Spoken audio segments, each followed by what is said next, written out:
Well, good afternoon, everyone. I hope you can all hear me.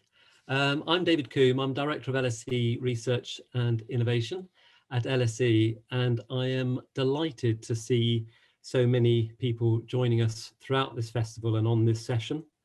I was one of those who was involved in the Aspect from the very outset, and I think at that time, we had no idea that within 2 to 3 years of beginning, we would already be at the phase where we are now. I think this festival has really captured an enormous amount of activity, but also some real progress in terms of our work in the area of social sciences, research, commercialization. So it's been fantastic to engage with so many of you over this time.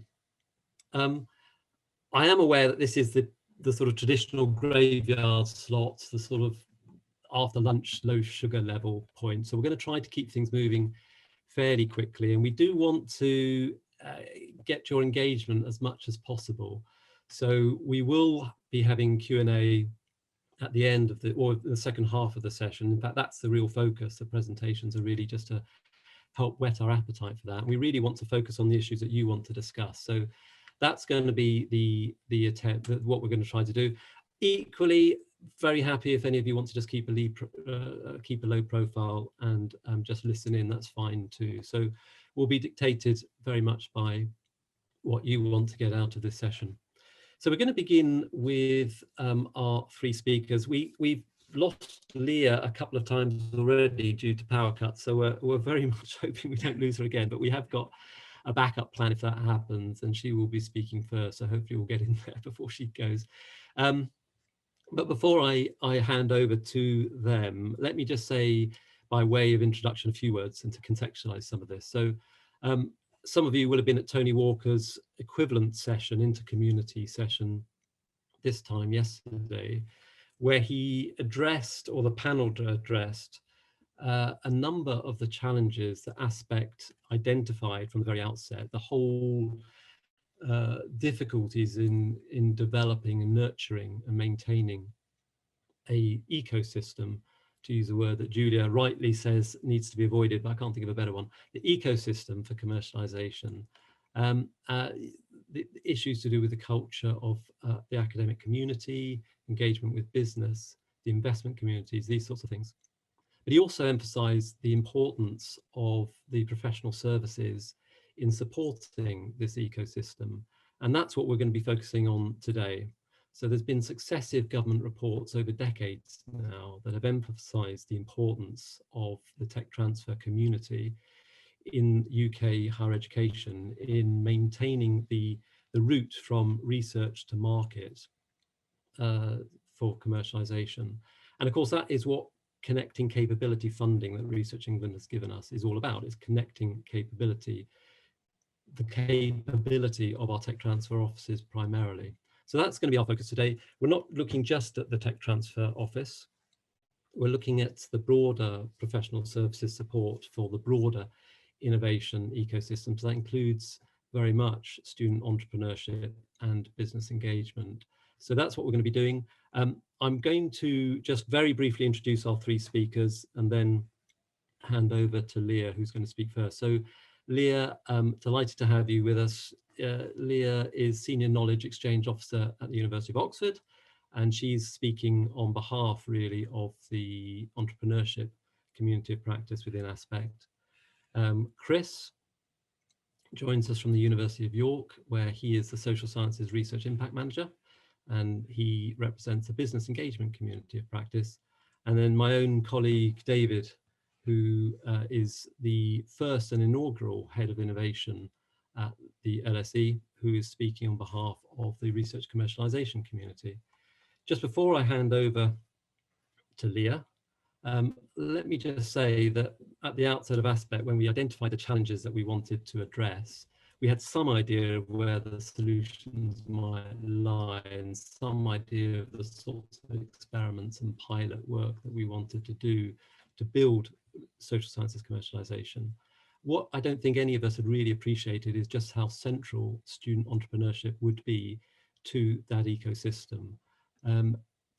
If you joined the ASAP Student Accelerator session yesterday, you will have seen yet again, every time I come across our student entrepreneurs, they are incredibly impressive, and in many ways are leading the way, showing us how to do it, and actually outshining their own STEM contemporaries in many ways as well. So they are real leading edge in this area, and they make a massive contribution to the broader research social commercialization ecosystem. So Leah, over to you. So I must apologize in advance, as David mentioned, that we've been having sort of rolling power cuts. So I'm coming to you via mobile. So if anything doesn't look right, I can't see the chat, I can't see my poll. We're going to do a poll in the middle of my short talk. So hopefully someone can help me out with that a little bit, or shout if there's anything that I need to pick up in particular. So, well, David's kind of stolen a little bit of my thunder, because I wanted to start this off with a really bold statement saying, actually, it's all about entrepreneurship. He's kind of done that for me already, which is quite nice. You know, I am on this panel with colleagues from research, commercialization, and business engagement. And I know that's been quite a high priority for Aspect, but actually entrepreneurship underpins most of this sort of work. So from me thinking about entrepreneurship, it's really about a mindset, and then the activities that follow it. And entrepreneurial students often become entrepreneurial staff and entrepreneurial academics, so it does follow on. Research commercialization has entrepreneurship at its heart, and those in business engagement are very entrepreneurial in their mindset and their attitudes. So this is very relevant for a network like Aspect, where we've had to think through what these activities look like in the social sciences and how we can engage with partners. So having established that, you know, Aspect is about social sciences, but what exactly is social science entrepreneurship? I mean, that might sound like a bit of a silly question, but, you know, is it different to science entrepreneurship? Do we need to talk about it in different ways and use different language and provide tailored support? These are all questions that we've been tackling in the entrepreneurship community of practice through our workshop series and the funded projects. So just before we get into a little bit more about what we found out and the lessons learned, I just want to run a quick poll with everyone here watching. What do you think social science entrepreneurship is? And so hopefully a poll will appear and you can make your decision, and we'll come back to it in just a little bit. So while you're choosing an answer for that, I thought I would talk a little bit about what our COP has been trying to do and how we've been answering some of those questions. So over the past few years, we've been meeting fairly regularly and exploring a set of topics related to social science entrepreneurship, including things around ecosystem mapping, the dreaded ecosystem word, supporting entrepreneurs remotely and through COVID, increasing diversity in entrepreneurship, and as well the language of social science entrepreneurship. Projects that have been funded, as David alluded to, obviously the Aspect Student Accelerator Program, or ASAP, the Podcast and Creative Challenge Series, an entrepreneurship activity mapping, and some mini challenges around entrepreneurship journey and digital toolkits, in addition to these workshops that I mentioned before. And all this can be found on the Aspect website. You can read more in depth about what we've been learning and how we've been working together. So I don't know if anyone can see the poll or can share it. I can't see it on the mobile, so I can't actually see what the results are. But if anyone can tell me what the results of that is. Leah, I can tell you that it's just going out now, so we're just going to collect the results. That's fine. That's fine. So looking at the answers, you can see things that, you know, founders with a background in social sciences, social impact businesses or social enterprises, business models rooted in social sciences, all of the above, or maybe none of the above. We've been trying to work through these for quite some time, and we've come up with very different answers depending on which part of the project we've been talking about. So we've also had to think about this across our own institutions and what it means for us as individuals and our institutions, but also as Aspect as a whole. How about, do we have any answers for that yet? Nothing's come in yet, but the poll has gone out, so it can't be long. Oh, there we go. There we go. All of the above looks like the most, with second at social impact businesses or social enterprises, and one choosing that the business models rooted in social sciences. Okay, so that's fine. It's an interesting split. Agreed. You know, I think we've come to that conclusion that it is all of the above. It can be all of the above, and thus it's quite difficult to think of how do you create support structures for this sort of thing when you have multiple definitions for it. So one of the things we did in the COP was to think about what is our definition of social science entrepreneurship. And here's what we came up with. This is the actual definition that you can find on the website as well from the COP. Social science is, in its broadest sense, the study of society and the manner in which people behave and influence the world around us. Social science entrepreneurship is the creation of ventures, services, or products by A, founders with a background in social sciences, or B, multidisciplinary teams with business models and processes rooted in social sciences. University teams who support social science entrepreneurship aim to encourage I'm going to struggle with this, social science students and alumni to consider entrepreneurship as a means for enacting impact and change, while also supporting entrepreneurs from non-social science backgrounds to adopt social science methodologies into their ventures. So working definition done, okay, it's still quite broad, but how does that actually translate to what we do in the support services that we can offer? This means we're supporting both social science businesses, business models rooted in social sciences, but also social science entrepreneurs. Sorry, everyone. Those with a background in social sciences. So ATAP is a perfect example of this, the Student Accelerator. It's a support structure with both types of teams, a range of business models, and a whole plethora of backgrounds. The mapping project, for example, was also really interesting and something I've been doing at Oxford for many years now. But it revealed a lack of specific resources for the businesses, but plenty of resources for those who have backgrounds in social sciences. And in fact, most of the institutions that we had that are part of the COP had a healthy percentage of social science student entrepreneurs. So the real challenge and opportunity, I think, is how we engage with and support those businesses, not only as individual institutions, but also as part of Aspect. So just in conclusion, while our deep dive into social science entrepreneurship probably hasn't been as deep as we expected, we've learned a lot of things. On the support side, we found common ground in supporting all kinds of entrepreneurs in different models. We've learned to adapt on the fly to meet the needs of very different individuals and teams in a very challenging time. We've had our own ideas and opinions challenged by others in the COP, including some very robust discussions, I might add, although we're still talking to each other and still continuing to meet. We've also thought about how we take these learnings back to our own institutions and apply them to our programs. The toolkits, the write-ups from the workshops and outputs from the funded projects have given us all useful resources to make changes. And finally, we found colleagues who we can share ideas with, debate the pros and cons of different approaches, and collaborate on different projects. And long may that last. And I think it's something that we can bring to all the COPs working together. Thanks. Great, thanks very much, Leah. Great introduction. Chris, I'm going to hand over to you. Just brief introduction or contextualization from my perspective anyway. When I think about the complexities of professional services support in this area, I think of tech transfer, research commercialization as fairly discrete, and student entrepreneurship as fairly discrete.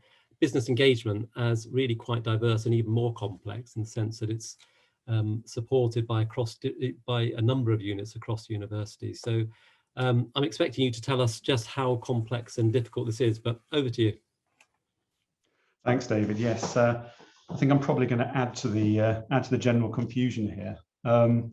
What I'm going to do in the next few minutes is give you a bit of a whistle-stop tour across some of the issues we've discussed in our business engagement COP, some of the things I've picked up from earlier talks over the last 2 days, and just a few nuggets from some of the work that we're doing funded by the COP to look at how these structures might glue together a little bit better. So I think the question we've grappled with over the last 2 days is essentially what's unique and special about business engagement and commercialization in the social sciences. And I suppose that leads on to the question of what does an understanding of this compel us to actually do in practice. Well, let's go back in time a bit. I mean, some of this emerges out of conversations around things like responsible research and innovation, which I think emerged around 2009-10 out of European Framework 7, built into Horizon 2020, and something's been picked up by UKRI, particularly the EPSRC. And this emerged post-economic crash, at a time when, Also, ref impact was becoming a thing, and people knew that sort of throwing money at problems couldn't carry on in the way it had maybe. But I suppose the crux of RRI is around how socially useful research can be placed upon a more socially and ethically aware footing. Now, that's kind of fine for STEM, but I think within the social sciences, these are issues that aren't exogenous. Often it's the other way around with research mobilization. The ethical dimension is there, an academic has a social value proposition, but the sustainability and commercial viability of this is often less clear. So this is definitely a problem that's being looked at from a STEM perspective. And as Ravi Gurumurthy noted yesterday, sometimes you do need a forcing mechanism for some types of structural change. The economic crash is maybe a forcing mechanism to think about RRI a little bit more. And I think the associated belt tightening post-COVID may be a space where we can think about how we support social science commercialization in more effective and efficient ways. So what both RRI and more traditional linear and otherwise models of research impact have in common is partnership. There's a sense that a greater array of stakeholders, whoever they are, need to be involved in all stages of research mobilization. And earlier on today, you may have seen Annie Thirlwell argue that interrogating the value proposition within the social sciences should be an inherently human-centered process. And that's both in terms of arts, humanities, and social science subjects within the commercialization process, but also in terms of the support structures required around them. So, having undertaken some work considering this within the business engagement COP, I think there are two questions that are worth asking. Who are these people who should be involved in these processes? And more specifically, do university structures help or hinder effective business engagement support in and with the social sciences? So in the remainder of my time, I'll focus briefly on three issues that I think to some extent are interlinked. The first one is the positioning of the social sciences. The second one are problems with the current delivery models that we have. And then some final points on joining up, and specifically with institutional missions. As always, in a short period of time, I'll ask more questions than I answer. And hopefully we can pick some of those up later. So the first issue, how is social science positioned? And I will do the usual trick here around talking about the STEM model, creating a bit of a straw man and some of the problems with that. So, support's often specialized and siloed. Partners and beneficiaries are often known. They're built into research, they're known entities. And I think an important point is that particularly in the STEM disciplines, research requires a lot of money. It's visible. The university has put people forward to apply for that money. Maybe they failed a few times. There are lots of known entities. A lot of work in the social sciences and arts and humanities isn't sort of linked to that same desire, that need to reproduce financially. So sometimes it's hidden in corners, you don't know about it. The pipeline of research translation is fairly linear in lots of STEM subjects, TRLs, etc. And commercial transactions are fairly standardized, money changes hands, and this can be dealt with by specific members of staff in standardized ways. And of course, this is an oversimplification, but I think it still holds. Now, the model doesn't work for the social sciences in practice, but I think it's also important to note that it's heavily critiqued as a process from within the social sciences themselves. Social scientists have a problem with this model per se, and they also often have a problem with how they're dealt with within their institution. Sometimes you speak to social scientists and they say, oh, X tried to fit my work into this box, or person X was only interested in making money and they didn't see the wider value of what I was proposing. So you get a lot of conversations that don't go anywhere. I think also we conflate the role of social scientists working within interdisciplinary projects, addressing wicked problems. So you've got this sort of UKRI STEAM model, which is often seen as a bolt-on. What are social scientists doing there? Is this really about social science commercialization? Often it isn't. We throw the baby out with the bathwater, the pure forms of social sciences engagement and commercialization that emerge specifically from the social sciences. And I think we can talk about that at very great length, and maybe again we park that for the question and answer. We can talk about that in slightly greater detail. So the second point, how do we currently deliver social sciences support in this space? Often a siloed support for business engagement. Some larger institutions have dedicated support, but assuming there isn't, where does the support sit when an academic has an idea? Does it sit in research development? Partnerships, maybe. There'll be an impact team, possibly looking for things to do post-ref. There'll be a policy team, there'll be an economic development office. There'll obviously be a business engagement to actors working in different levels of the university, and there'll also be a commercialisation team. Now, as Julia noted in her opening points yesterday, TT officers, technology transfer officers, often don't know who the key social sciences academics are. And even when they do, there often isn't a disciplinary background there to understand and interrogate the research base from which those ideas are being seeded. And furthermore, as Alex Riley noted in his deep dive yesterday, this is problematic. And he gave the example of legal tech here, that published research often can't keep up with the level of social disruption. So opportunities are lost if you don't have a support structure that understands the research. I suppose this betrays my biases and belief that the roles developed with institutions, to deal with REF, KEF, policy engagement, public engagement, need to be brought to bear together on this question. There is this space, I think, post-REF now, where we can think about how we link support together. Obviously, this is something that's being taken increasingly seriously. Some universities are being reactive here. There are post-COVID efficiencies to make. So out of the trouble can develop some interesting ideas as we discussed earlier. I know institutions such as Bristol are looking to address this in a more proactive way through what they're calling a social sciences and law translation hub. And again, we can talk about that a little bit later if we have the time. My sense overall is that this is a research development question framed through the lens of non-REF impact. And for the social sciences community, it resonates with the ESRC's view that commercialisation presents an opportunity to sustain and enhance impact. It's also a partnerships issue. As Sam Stockley-Patel suggested yesterday in relation to his creative industries deep dive, supported through the business engagement COP, academics have existing local and regional ties. These are often outside work, and they often blur the lines a little bit. These are networks that the institution can't control, but they can be risk managed in certain ways. And Sam also touched an important issue that's very live in relation to ongoing work around the Concordat. How are relationships managed in relation to high workloads? This, again, is an EDI issue, something that cross-cuts all the COPs. And it's often harder to justify time and support in the social science commercialisation because money isn't immediately forthcoming. So, the final points around joining up. As my York colleague Rob Klassen noted this morning in relation to the ARC accelerator, it links to support structures. He notes there's goodwill, but the details are often following behind. So this goodwill needs to turn into something, but what does this mean? And I've got a few points that I would like to conclude with. We need to be open and clear about how we are developing support services. As long as there's movement, I think the goodwill will be maintained. As Rob noted, bringing expertise together goes beyond the research itself. It touched on the process of commercialization. So he noted that these are not thoughts most academics think about. He talked about sort of packaging your product. But these are things that can be helped, supported and developed by colleagues, by professional services, by academics and other departments. This isn't a simple transaction between academics and the people who support them or pay to support them by the institution. It's clear that those working with social scientists need a baseline of knowledge across the entire case spectrum to help them direct academics. We can talk about that a little bit later. We need to develop communities of practice in our institutions.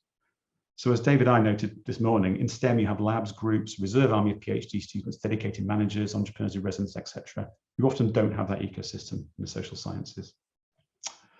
We need to be clear that if our universities value and social benefit and public good, there needs to be something to this effect woven into most of our institutional strategies around how this links to KE business engagement support. It needs to be reflected in academic workloading, accepting that some work in this space is slow burn, has less clear economic payback, and there has to be a mechanism to support it, which transcends the usual research support mechanisms. So to conclude, Julie's comments in the opening session covered important points of who are you going to speak to if you want to deliver social good. And the answer here, I think, is groups of individuals who cross the academic professional services divide, who are going to assist you in articulating the different sources of value inherent within your work. This starts with a clear support offer to academics. Come speak to us, tell us your idea, however unformed that idea might be. In the background, this must be complemented by a frank discussion on the different types of value ascribed to activities within the different social science disciplines, recognizing that there is a resistance to this wider agenda within the social sciences, and that can't simply be shrugged off in a very simple and sort of offhand way. So I'll pass you back to David, and hopefully we can pick up some of those issues in the discussion. Thank you very much, Chris. Very thought-provoking indeed. I think we will come back to some of those issues. David, I'll hand over to you with some brief comments just to say I was struck by Chris Fellingham's comment yesterday that Oxford really didn't have any support for social sciences commercialization, even 3 years ago when Aspect began. And of course, we absolutely didn't. We didn't have any tech transfer support at all at LSE. So you've come in as the first inaugural head of tech transfer, really, head of innovation at LSE. So interested to hear your perspectives. We've been hearing throughout the 2 days about the broader ecosystem where social science is different to other disciplines and STEM in particular, but interested to hear from you particularly on how the professional services support is different. So over to you. Right. Thank you, David. I'm very glad to be here along with my colleagues in this wonderful pursuit of commercialization in social sciences. And I'm here to represent the one of several communities of practice. This one I'm about to discuss is research commercialization itself. And earlier you heard Leah talking about the entrepreneurship community, and Chris talking about the business engagement community. And so I'm here to talk about the research commercialization community. And also echoing David's introductory remarks, back several years ago when Aspect was getting established, at that time, LSE really didn't have much infrastructure at all. This office was not formally established until last year. And prior to that, we were assisted massively, I might add, by Accenture Consulting's support. And they really were instrumental in setting up a lot of foundational steps and policies to help us grow to today's situation. But looking back, I think Aspect really, in a lot of ways, LSE benefited from being part of Aspect, and both entities grew a lot more sophisticated through the exploration, in this case, not just by LSE itself, but with so many other sister institutions.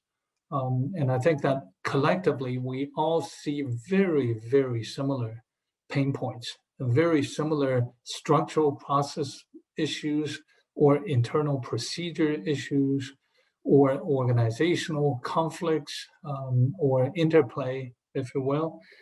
So I think that overall, the Aspect community really has provided, if nothing else, at least some good reference points. A lot of times we will look at Aspect and learn that we're not alone in this, and people are dealing with similar issues, and also the sheer diversity of the different approaches that we could reference really has been phenomenally helpful. And I would actually talk about two specific programs that Research Commercialization Community has in place, and I'll end with one additional program that's an experimental in nature that LSE is trying to introduce into the community. And if the funding would actually lend us support for the next 2 years, we will certainly like to introduce that one. So these are 3 parts. So first part, one of the 2 pillars of Research Commercialization Community is the ARC Accelerator. That stands for Aspect Research Commercialization, ARC, accelerator. And this accelerator was established to train our academics primarily, or in some cases, could be a postdoc or PhD students pursuing academic commercialization projects.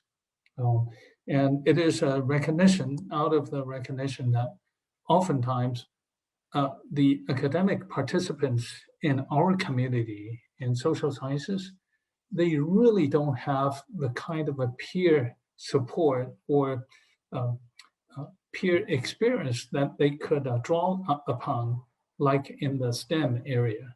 And I remember back in when I was at Stanford University, both in the medical school and the School of Engineering, faculty members, a lot of them don't really need that much support.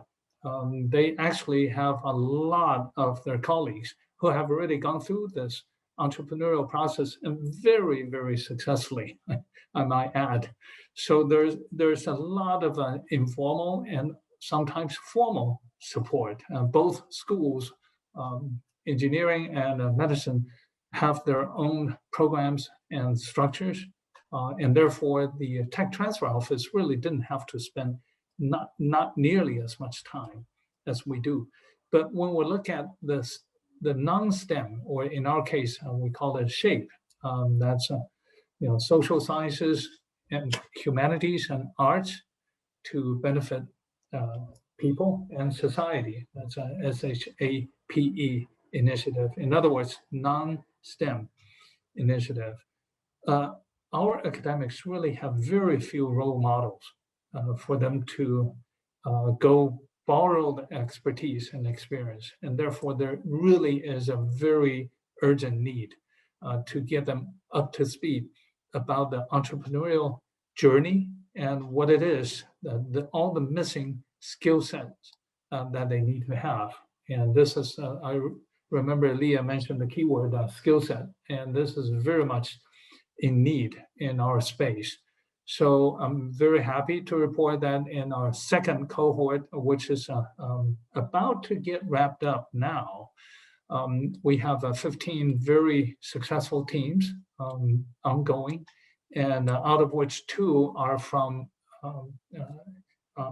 LSE. And I'm happy to report that both teams, I personally participated in them, and that they have really gone through a transformational process from the beginning till now. And it's been very phenomenal to observe. The second part is that we are working on the toolkit. This is a toolkit documented in a document that summarizes a large number of workshops, seminars, and deep dives that we have conducted over the last 12 months. And I have seen the current revision, which is very satisfactory to me. It covers a wide range of issues. Other communities, for instance, in North America, you have AUTM, AUTM organization representing the broader tech transfer community, and they have similar toolkits, but theirs is almost entirely focused on STEM. And you will see that in our toolkit, we are very heavily involved in focusing on non-STEM. We talk about all the unique pain points that we all have to face, and the various approaches. People have taken a different experimental path, so that's very, very helpful. The last part is this new project pilot study, really, that we put in place at LSE. It's called Software Incubator. And because we recognize one thing that we want to introduce is to introduce some way to facilitate some kind of value-added services to our research community. And that way we can actually draw them out in order to facilitate better academic engagement and to perhaps source additional innovations that they otherwise would not come forward to discuss with us. And this particular one, Software Incubator, is because we recognize a common pain point that social science entrepreneurs are usually not expert in software development, but they need help. They need help in terms of who to contract, what kind of software developers they could approach. So we are actually putting together a short list of previously established software development houses or freelancers. We do the due diligence on them, and we do the reference checks. We also provide standardized contracts, and we negotiate the contracts with such software development vendors so that our academics will not have to deal with those issues. And we also handle the project management process. And again, project management in the software industry is no rocket science, but it's a huge challenge to our academics who have never gone through this before. So that, if successful, meaning being funded by Aspect, we would love to introduce that to also benefit the other Aspect institutions. Either they could establish something similar, or we'll be very happy to open up to allow some of our sister institutions to take advantage of what we have already built, and we can actually help them just as well. So I will stop right there and giving the time back to David. Thank you, David. Thanks. Thank you all, panelists. That's been really, really interesting. I think, you know, you've just, for me, reinforced some of the complexities that we know that we're facing and has actually, you know, come across in other sessions over the last 2 days. And the enormous challenges, but also the enormous amount of work that has gone on just within the confines of Aspect, let alone the sort of day job, as it were. So let me just say to everybody who's participating, if you want to ask any questions, please do either in the chat or better still in the Q&A function. Let me kick things off and just say, given all of that work and all that complexity, was it worth it? And Leah, I'll go in the order that you spoke, if I may. So Leah. So it's a very good question. I think yes is the short answer on a number of different fronts. I think, you know, I talked a lot about how we as a professional services community of practice have come together. We perhaps wouldn't have been able to meet otherwise, or not in this context.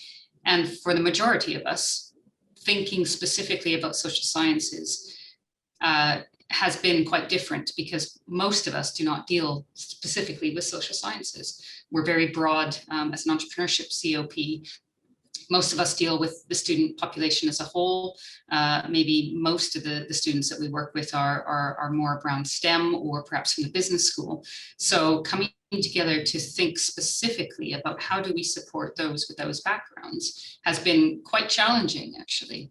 And as I alluded to in my opening bit, that, you know, we've had some very robust conversations about it and discussions, and none more so, I think, than the definition around what social sciences entrepreneurship actually is. And I guess the proof is in the pudding there, that we've got a wonderful toolkit that's coming out. We have some amazing write-ups from the workshops where a lot of these questions and sort of back and forth from different members has all been written down and sort of talked through. So you can see the thought process. You can go back and reread it and understand a little bit more where we all come from this and what we've learned. So while I wouldn't say we're probably a lot further than when we started, we've come up with some good definitions. We've got some new tools to use, and certainly given us a lot to think about in how we approach social science students.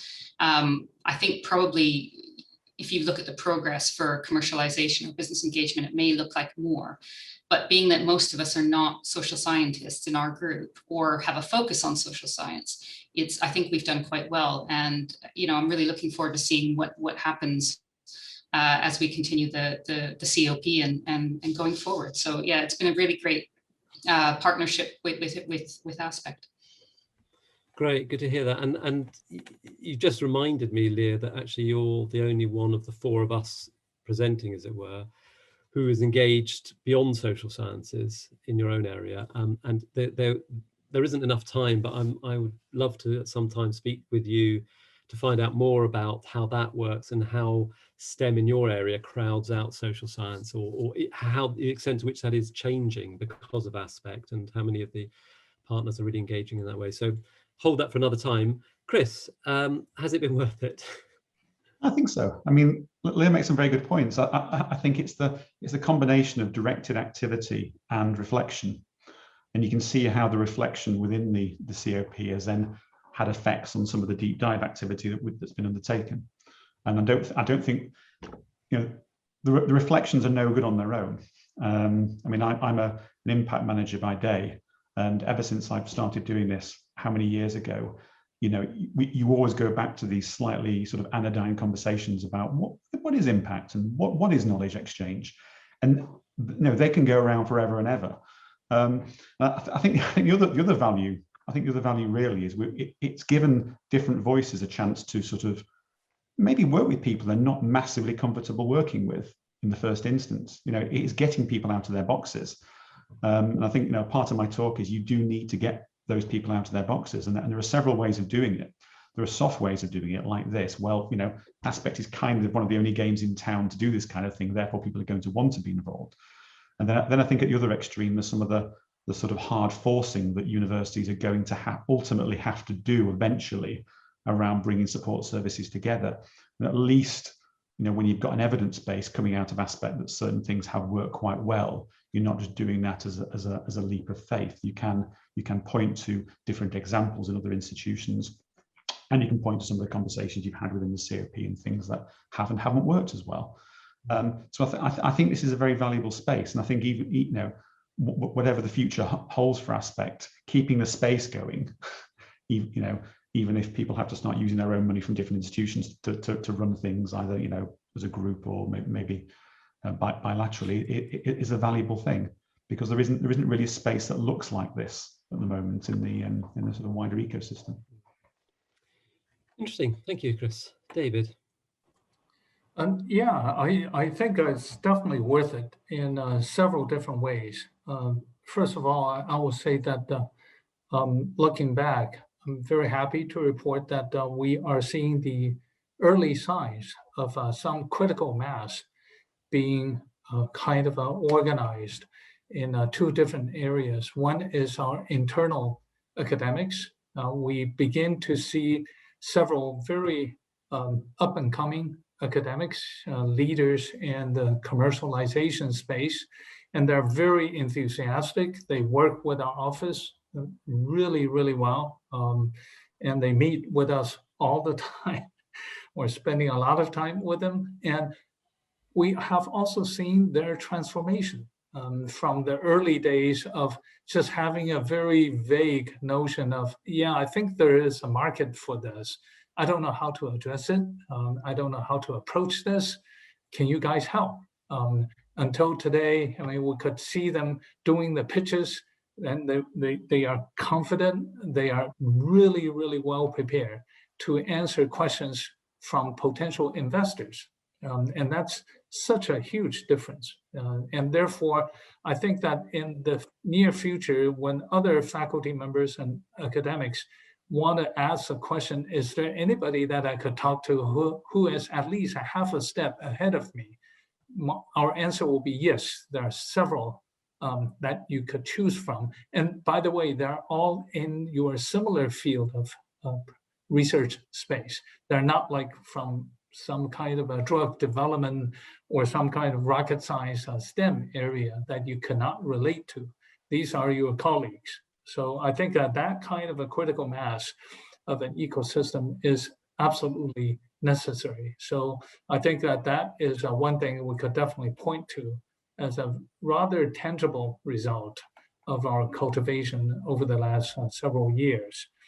And of course, the other thing is overall programs and other assistance program structure that we have also put in place.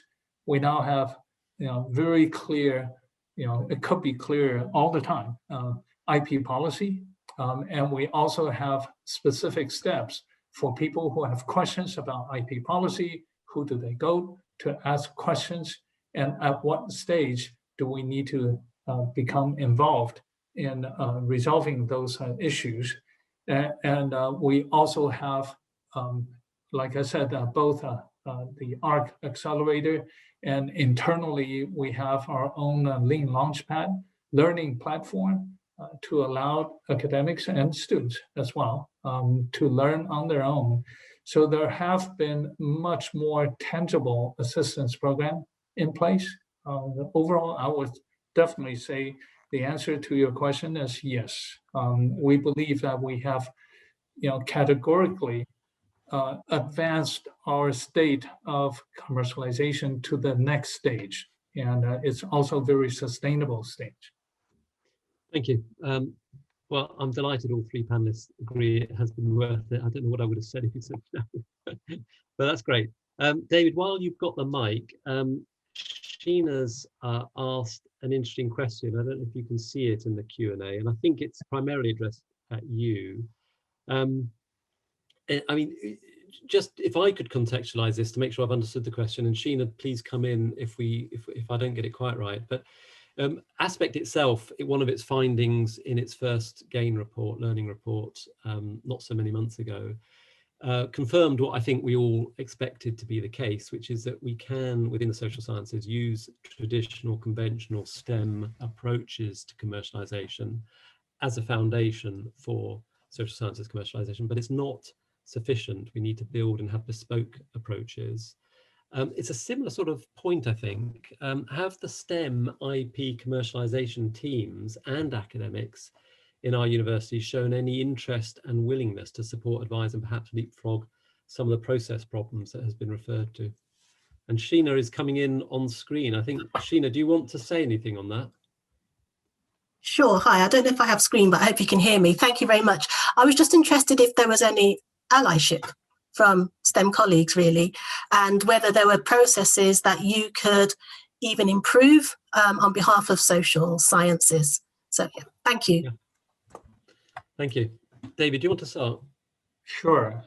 And this is not an experience at LSE because, as you know, LSE has very few STEM-related subjects.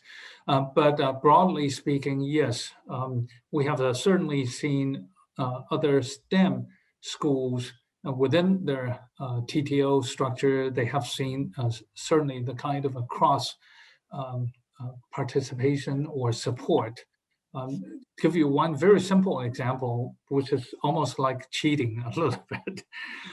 In the non-STEM, in the shape area, we often see a lot of software development related projects. And those projects definitely benefit to a great extent from the experience that the STEM colleagues have accumulated over the years.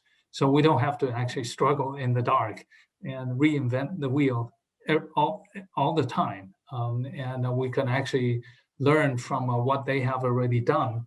When I was at Stanford University, for example, the one colleague that handled most of the non-STEM projects, she was able to handle more than $10 million worth of income every single year, mostly built upon non-STEM but software-related projects.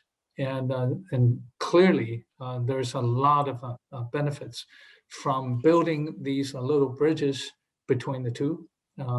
But these days, I suspect that the other direction would also become true more and more so. And as you know, that there is a much more emphasis for the whole society and for the world, if you will, to move towards a more SDG, social, sustainable kind of a investment theme. And therefore, a lot of the shape area topics are really front and center in terms of the mainstream investment community. And they want to encourage the development in these newer areas of concern. That is where we could actually help our STEM-related colleagues to think about how their STEM projects could also bring on some benefits of SHAPE-initiated topics. So I will stop there. Thank you. And Sheena, your question focused on IP and commercialization, but I might just expand it, if I might, to think about the broader issue about to what extent STEM can help social sciences, and actually to what extent it can muscle it out of the way, which I referred to earlier. Before I do that, Sheena, if you're still able to hear and speak, did that answer your question? Is there any particular aspect you want to come back on? Yeah, thank you. Yes, it did. I was just very interested because I agree with David that I think there are things that STEM can learn from us too, and it needs to be definitely equal partners, not one being, you know, big brother. And I was just interested in what your experiences were at the moment. I agree that social sciences is in its infancy, but it's something that we can use to our advantage. So how do we do that? So thank you very much. Brilliant. Thank you. Interesting comments. Thanks for that, Sheena. So I will just pass on the question in a slightly reformed way to you, Leah and Chris. The sense to which social science, STEM can actually either help or hinder the social sciences and muscle it out. And David, I think you referred to, sorry to make this more complex, but there is a broader context here. You referred to the fact that we are still hoping to get more grant funding in the next 2 years. But whether or not that happens, at some point, we are going to have to stand on our own 2 feet, and institutions are going to have to put in their own money or HIFE or whatever into this. And I guess it comes back to the first question about, was it worth it? I mean, will institutions think social sciences is worth it? To what extent are they going to be interested? It's in our blurb, you know, that the main focus for social sciences is ultimately impact. We do think we can make money out of social sciences commercialization, but impact is the main driver. So to what extent will finance officers across our universities agree that social sciences is worth it? Will STEM always muscle us out? So Leah, not just for Oxford, but I don't know whether you have a sense of whether you could speak a bit on behalf of your whole community of practice on that. I'd hate to speak on behalf of everyone, but I can kind of give a little bit of that. I think I've been at Oxford for 7 years now, and I've seen a real shift around entrepreneurship, in that when I started, there was a lot about, you know, making a lot of money. We have software apps, we're going to, you know, apps and apps and apps and apps and money, money, money, money, money. And even in the course of the 7 years, have seen it shift a lot to, we need to create an impact. And then we can think about other things. You know, it's not so much now that it's always driven to about money and all that. It is really changing. And I think it's a generational shift as well. You know, I mean, a lot of the students think about that and think about how they can have some sort of social impact. So whether they're in STEM or social sciences, I think that is coming to the fore a lot more than it perhaps used to. And I definitely see it more now than I did when I first started. In the discussions with the community of practice, this is why we had a little bit of this sort of back and forth about what social science entrepreneurship actually is. Because of this, are we only talking about those who have a background in social sciences, which when you're talking about commercialization makes more sense, or are you talking about those with these business models rooted in social sciences? And I think we're starting to see more of the business models rooted in with interdisciplinary teams, where you will have some science students, you will have social science and humanities, and everyone in that mix coming together to think about that social impact or that business model that has more, is rooted in a social science methodology. So there is that sort of shift. We're seeing it across all of our institutions. We saw it with the Student Accelerator, with the applications we got across such a broad spectrum. So I think that is happening already. I don't think we need to think about it as you know, having a fight or someone muscling in or that kind of thing. There will be that natural shift towards more interdisciplinary, more thinking about impact. As social science becomes more ascendant and it becomes more mainstream or becomes part of that traditional look of entrepreneurship, I think they will naturally sit side by side and coalesce together. And that's the hope anyway, that we do have that more focus and more interdisciplinary as we go along. Thank you. Chris, in your situation, you are in a sense fighting the social sciences corner in a broader context, slightly different context to Leah. What's your experience? Yeah, I mean, I think Leah touched on this. There's an inherent tension here, isn't there, between social sciences support and the need to get social scientists involved in more interdisciplinary activity. And that implies a different type of support structure. And it also implies a support structure where, you know, some say social science academics are better at certain types of engagement that maybe their STEM colleagues aren't. And there's a bit of a mentoring process that can go on there. I think it also touches on the issue, another issue that we've also raised here, that we get more and more STEM projects now that are coming to us and saying, we have impact in the social sciences space. And we say, okay, are there any social scientists involved in this? Sometimes there are, sometimes there aren't. We have to perform bits of brokerage. And often that brokerage is simply because in order to fund this activity, we need a social scientist involved because the funding is tied to having a social scientist involved. So it becomes a little bit self-fulfilling, but actually it works quite well. And again, it goes back to this issue of sometimes some of the best solutions to this require external pressures being brought to bear. And I think it's very interesting, because I work across the policy and business space. It's very interesting how the ESRC has now sort of set itself up as this, as part of UKRI, that yes, we're going to focus very clearly on what commercialization means for social scientists, but we're also the kind of policy generating bit that represents UKRI as a whole. And I think there's some very interesting tensions in that agenda, because, as I say, as an impact manager, this actually just all comes down to impact. And the really interesting questions around impact are, which of it is research-based, which of it is literally emerging from our research base, and we have a responsibility to support it in various ways and to achieve various aims, and which bit sort of isn't. So there's a lot of stuff that goes on around universities' mission, civic engagement, that with the best will in the world isn't research-based. It could be, it can bring researchers along with it, but it isn't actually working in the sort of research to impact models that we expect.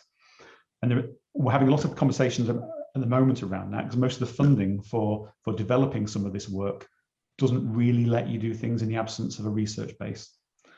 So going back to what I was saying in my presentation before, I think some of this, particularly in the social science space, it has to go back to universities having a conversation about using their own money to kickstart activities at the local level. And I think that's inevitably going to involve academics from across social sciences and the STEM subjects, because universities are going to want to show the depth and breadth of their expertise to particular local partners. Good, thank you. We've only got 3 minutes left, which gives us 1 minute each for any final comments, if you have any, not obligatory.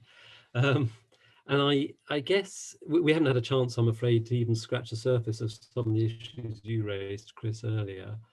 But no doubt we will take that forward. I am interested in just putting to you, though, some of the complexities I was alluding to at the very beginning of the session, where business engagement is somehow more complex than other areas, because it tends to have less of a sort of single focus within the institution. And it comes from my own experiences at LSE as well, and so much goodwill across the business engagement community in different areas, but actually coordinating it is very difficult. And I think somebody touched upon it earlier, the fact that I think David did, that, you know, perhaps there's a more linear relationship in STEM, where business knows who to talk to, whereas that's not quite the same way for social sciences. So sorry, I haven't given you any time to answer, but any last minute thoughts about the complexity of business engagement in particular, or anything else? And then I'll hand over to Leah and Chris for some and David, sorry, for some final word. So Chris, sure. Maybe I'll just add one word. I think the word open innovation, that phrase has been championed by the STEM colleagues for several decades now. However, in social sciences, I think we may actually stand the chance to really implement it, simply because of the fact that the wall between us academics and the user community out there is almost an imaginary wall. There's not that much of a cliff when it comes to, you know, from going from the laboratory to the actual factory floor in the STEM project. And oftentimes what works in the laboratory may not work at all in the field. So there is that kind of a translational problem. But in our case, what we really do need to do is to try to make as many connecting points as possible and smoothen the transportation of ideas across different boundaries. And I think that will be true between commercialization and entrepreneurship, and between commercialization and business engagement. And if we could truly try to break down the walls, I think we would be able to actually bring spectacular success to our field. Yeah, I think David's right there. I think there's an issue with STEM, you know, being more honest about the failure. Most science is failure. And I think we need to be more open about our creative failures in supporting this and what we've learned from those. Leah, any final reflections? It's been said, it's connections, it's collaborations between us all and our institutions and with those that we serve. So yeah, I think more of that, please. Well, look, an enormous thank you to you, our three panelists. It's been really, really fascinating and some food for thought and ideas that we will no doubt take forward within Aspect and develop. Thank you to those of you who've been participating, very much appreciated, and thanks to the organisers who've helped put all of this together. Thank you very much, everyone. Bye for now. Thank you very much.